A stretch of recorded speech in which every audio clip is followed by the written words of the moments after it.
Assalamualaikum warahmatullahi wabarakatuh. Jumpa lagi di English Edu World. Belajar kapan aja, di mana aja. Nah, materi kita kali ini adalah terkait dengan exposition text. Apa sih sebenarnya exposition text? Kita simak pembahasannya berikut ini. Sebelum kita mendalami lebih jauh terkait exposition text, mari kita sama-sama perhatikan tujuan daripada exposition text.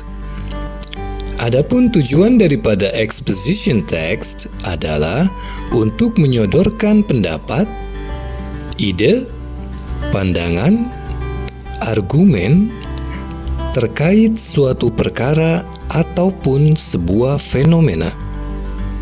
Dalam memberikan argumen ataupun pandangan, kita dapat melakukannya melalui dua cara. Yang pertama adalah analytical exposition dan yang kedua hortatory exposition.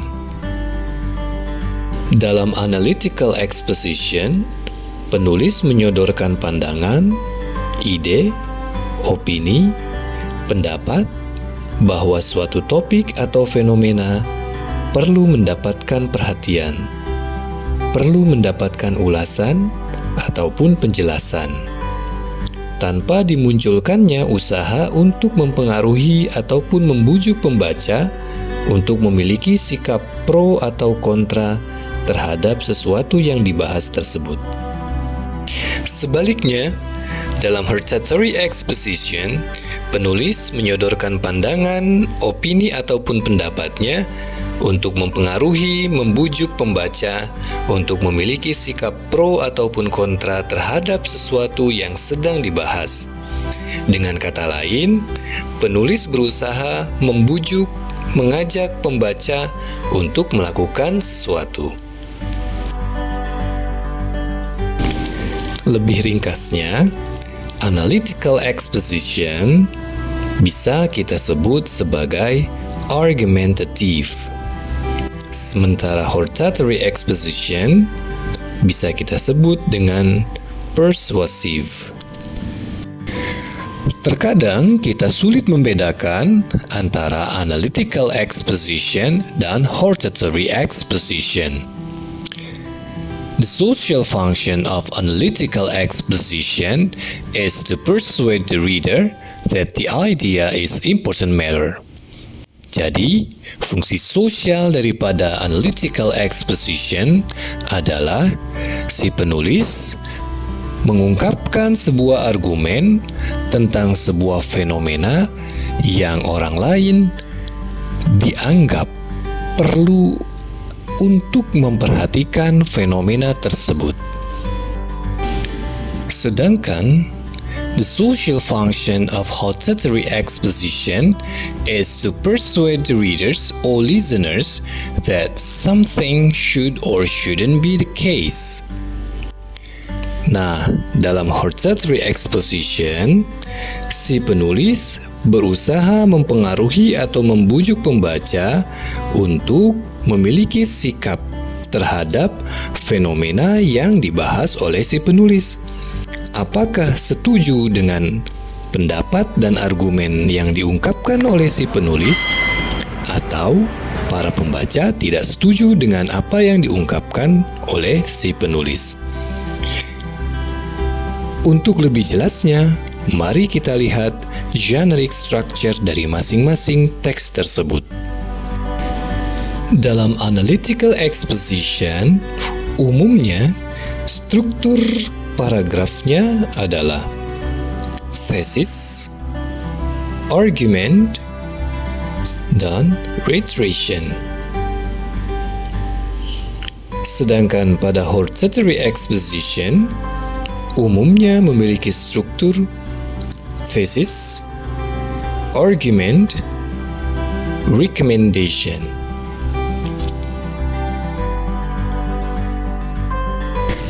Kedua teks tersebut memiliki struktur yang hampir sama. Masing-masing memiliki thesis, arguments. Tetapi jelas pada bagian akhir dari paragraf dari masing-masing teks tersebut memiliki perbedaan. Reiteration is restating the writer's position.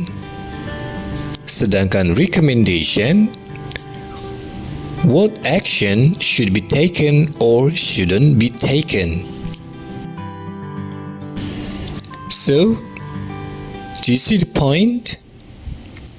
Yes, reiteration and recommendation are different.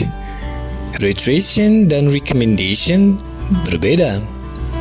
Reiteration is simply restating the thesis or something like a summary. Jadi, reiteration adalah penguatan kembali dari pernyataan-pernyataan yang sudah diungkapkan oleh penulis pada paragraf sebelumnya. Jadi, dapat dikatakan reiteration adalah kesimpulan. Meanwhile, recommendation is deeper than it. Sementara itu, recommendation lebih dalam dan lebih jauh daripada reiteration. Recommendation doesn't only persuade readers to believe, but also to act like what the writers do. Recommendation tidak hanya mempengaruhi pembaca untuk percaya atau mungkin meyakini dan sependapat dengan apa yang diungkapkan oleh si penulis, tetapi recommendation juga mengajak dan membujuk para pembaca untuk bertingkah laku, berbuat seperti apa yang penulis katakan. Adapun penjelasan lebih rinci daripada kedua teks tersebut akan kita bahas pada pembahasan terkait dengan khusus analytical exposition dan hortatory exposition. Karena di pembahasan materi nanti akan kita bahas terkait generic structure, kemudian language features, contoh-contohnya, dan bagaimana cara membuat analytical exposition atau hortatory exposition. Nah, itulah materi pembahasan tentang exposition text yang terdiri dari hortatory exposition dan analytical exposition.